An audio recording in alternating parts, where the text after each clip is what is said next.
Wow.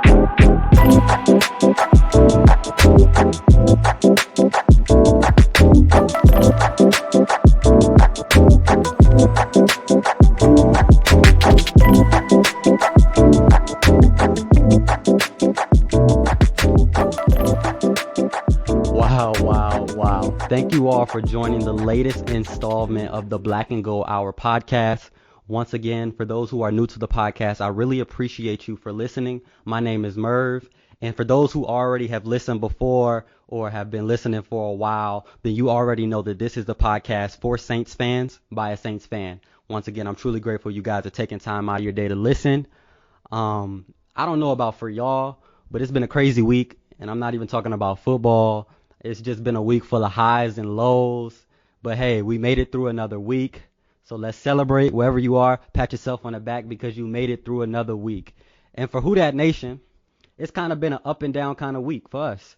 We had to hang our hats on the fact that we did beat the Tampa Bay Buccaneers. The score wasn't even close. We were in full control for the majority of the game over a team that had so much preseason hype. Honestly, the Buccaneers, I knew fans that were already talking about Super Bowl tickets. So it's good that we beat them.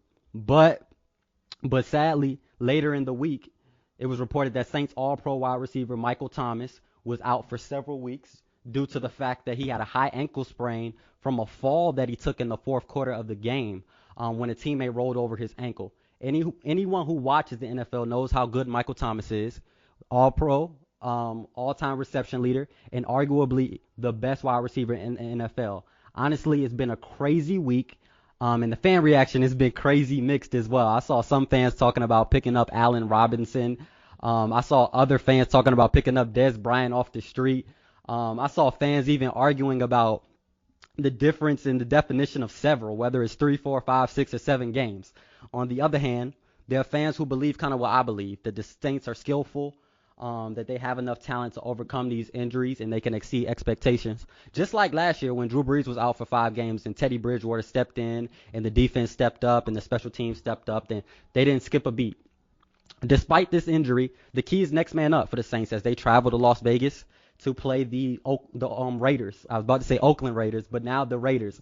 This will be the Saints going to Las Vegas, the first opponent for the Raiders in their new stadium. And honestly, this is a game that I noticed a lot of analysts and reporters had as a trap game, sort of. Honestly, the team defense and special teams, I think, stood up last week and exceeded expectations. But honestly, there are some major improvements that need to happen on the offensive end, and I believe the Saints can do that to continue to be successful. So to help me break down the game and go over the keys to victory for this week will be a fellow Saints fan, y'all. His name is Kyle. I met him on Twitter at SoopaKyle, SOOPA Kyle, and I could tell that he had a passion for the Saints. I could tell he had a passion, and one thing that I noticed about him that I didn't even mention to him was that he's a Saints fan, but also a Miami Heat fan. And for those who know me, I'm a huge Miami Heat fan. So that's crazy that he has both a love for the Saints and the Miami Heat. So here with me today is Kyle, and I appreciate him for coming on the Black and Gold Hour podcast. How are you today, man? I'm doing good. Hope everybody out there is doing great. I'm honored to be on the podcast and put in my thoughts on what this week's game is going to bring. That's good. So here on the Black and Gold Hour podcast, anytime I have a guest on the show, I kind of want to ask them what led them to being a New Orleans Saints fan. Before we started recording, you told me you were from San Antonio. So what kind of led you to being a Saints fan? It was around my junior year of high school.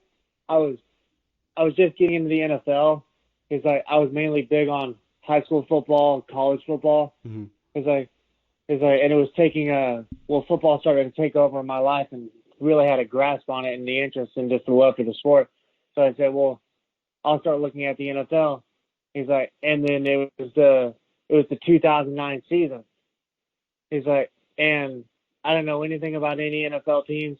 He's like, then I saw the primetime game, Saints versus Cowboys.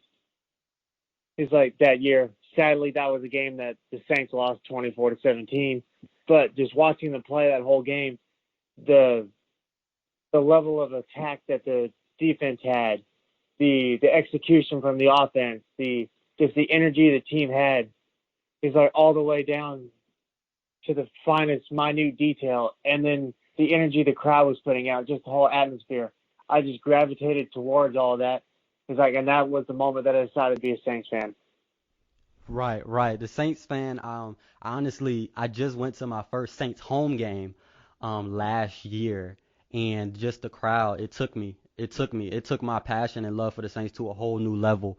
Just being in the arena with all the fans, it's nothing like being a Saints fan. And for those who know me, they know that my dad and my family's from New Orleans, and I had no choice but to be a Saints fan. And it, like I said, it's been full of highs and lows as a Saints fans, but I'm ride or die, man. So I definitely understand that. But the Saints kind of have a task today, Kyle, and we want to take a look at this Oakland Raiders matchup and try to see how the Saints can win. So if you were a coach right now in the Saints locker room and you had to point out key players on the Oakland Raiders, who would it be? Like, who would be the players that you would have on your bullet points on in practice? It's like, ultimately, right out of the gate, if I had to pick a player, it's like, for the Raiders that the Saints need to look out for. On the offensive side, right out Henry Ruggs.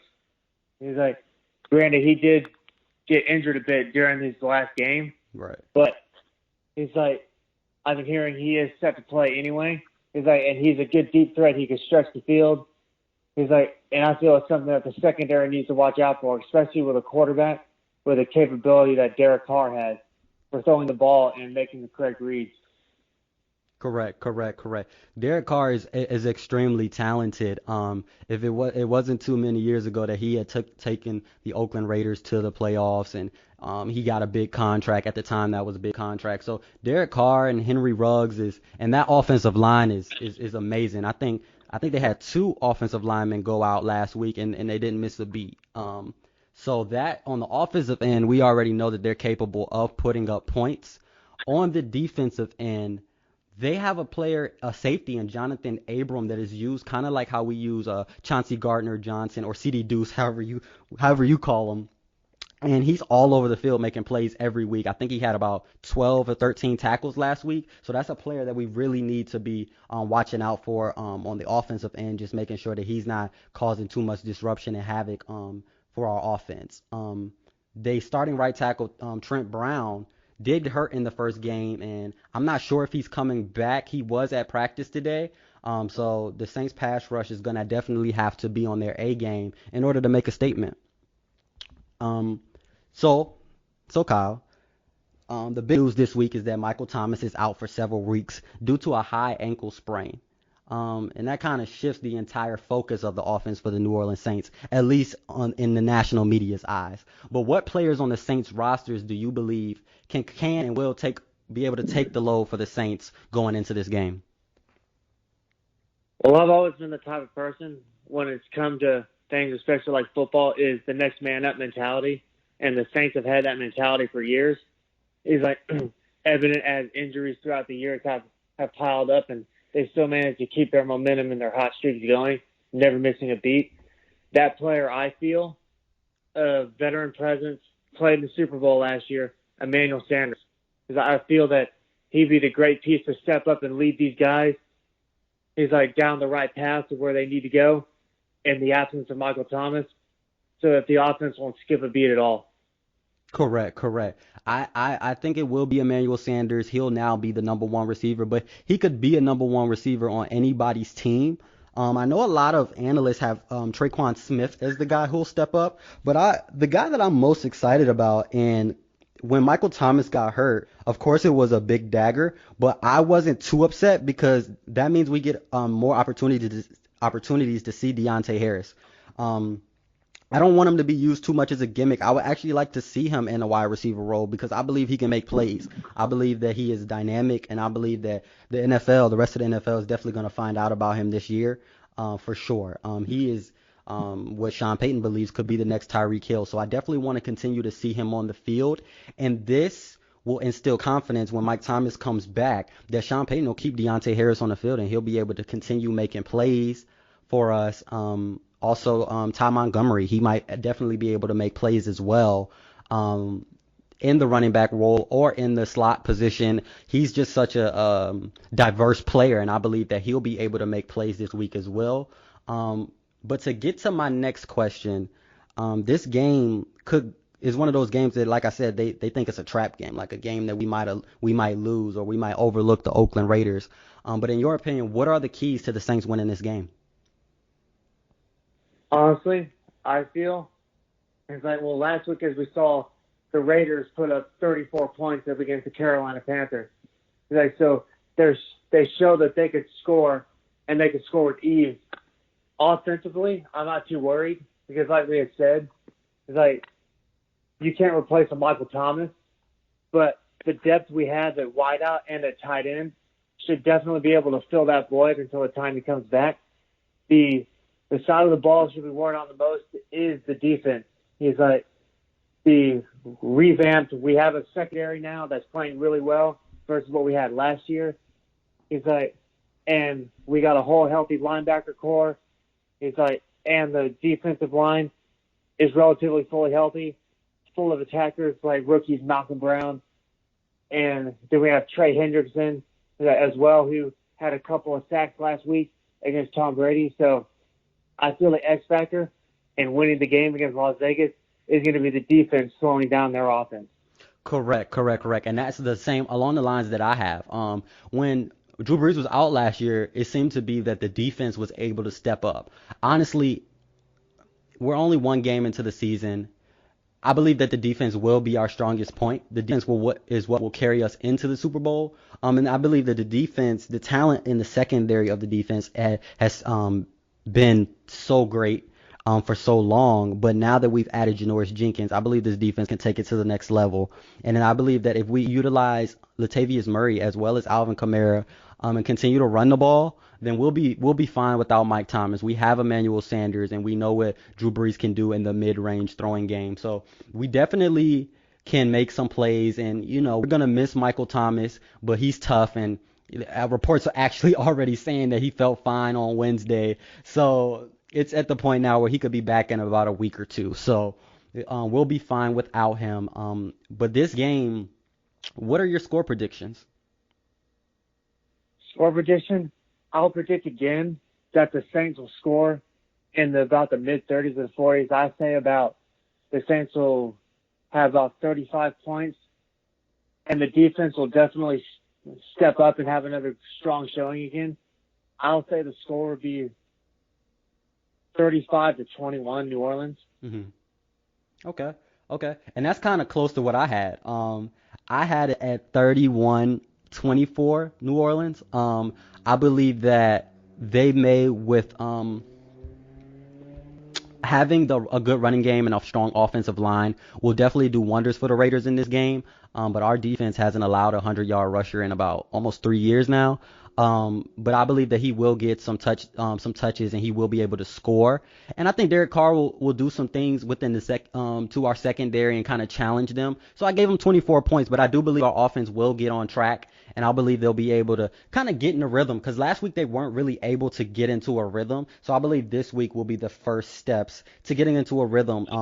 When it comes to getting to a rhythm, I mean Drew Brees and Sean Payton with the play calling, just making sure that we're just executing efficiently, because last week we didn't really have an efficient showing from the Saints offensively, which is rare. So I do have the Saints winning this game 31-24. So for those that know the Black and Gold Hour podcast, y'all know that what happens off the field is just as important as what happens on the field. So of course it's time for the Merv Speak segment, where we just give positive words and thoughts that y'all can take home. Since we do have a guest on the show, I'm going to go ahead and ask Kyle to give us a positive vibe, and I'll follow with one that's been on my mind for the last couple of days. But yeah, man, what do you have for the people today? The best advice I can give everybody right now who's listening is, obviously we're in a pretty rough time right now, considering the COVID-19 pandemic. Right. It's causing a lot of issues with people's society struggling to get by. The best thing I could tell you, and it's advice that I've practiced the past week, and that I've heavily weighed on my mind the past 2 days specifically, is enjoy the little things, no matter how small it is. It's those things right there that can give you just that bit of happiness to push you into the next day, to keep you going, and to get us through all what we're struggling through. Right. Man, that's a thought, man. Like seriously, because it's been like a rough week for me, and I'm sure a lot of people. I'm on social media and I see people talking about the things that they're going through. So, enjoy those little things. Sometimes we look too much into what we think we need or what we think we want. So you're definitely on the right frequency, man. And I really appreciate that, man. One thing that's kind of been on my mind this week, for my Murph Speak segment would be comfort zones. Sometimes in life we get caught in routine, no matter if it's your job, hobby, relationship. You kind of develop patterns, and everything becomes second nature. It's without thought, and things may be great. But when you have a new car and you drive it off the lot, if you don't put in maintenance on that car and continue to keep it up to par, it'll start to make noises, or it won't run as smoothly as it did the first time you drove it off the lot. So for this week's Murph Speak segment, it's when you get to a place where you feel comfortable and not as excited, that's a clear sign that you need to add a new element to what you're doing. That can mean picking up a new hobby, working on the hobby that you're already working on, changing some things about how you're doing it, taking your girlfriend or boyfriend to a new spot, or just experiencing something new. Maybe it's a job, and maybe you're not feeling challenged as much as you used to be. Maybe that's a sign that you need to be looking for another job or just asking for another position. But that's today's Murph Speak segment. Once again, I appreciate my guy Kyle for coming on the show and giving us his take on this year's team and what he expects to see on Sunday night. I'm always about talking to Saints fans and just sharing that passion and just hearing his perspective. We'll be back Tuesday after the game to go over the game and what we saw on the field. But once again, thank you all for checking out the Black and Gold Hour podcast. We are going to continue to grow and expand. I appreciate the support. And we're going to be bringing content all this season. But everyone, have a great day. Let's pray the Saints get that W. And remember, be safe.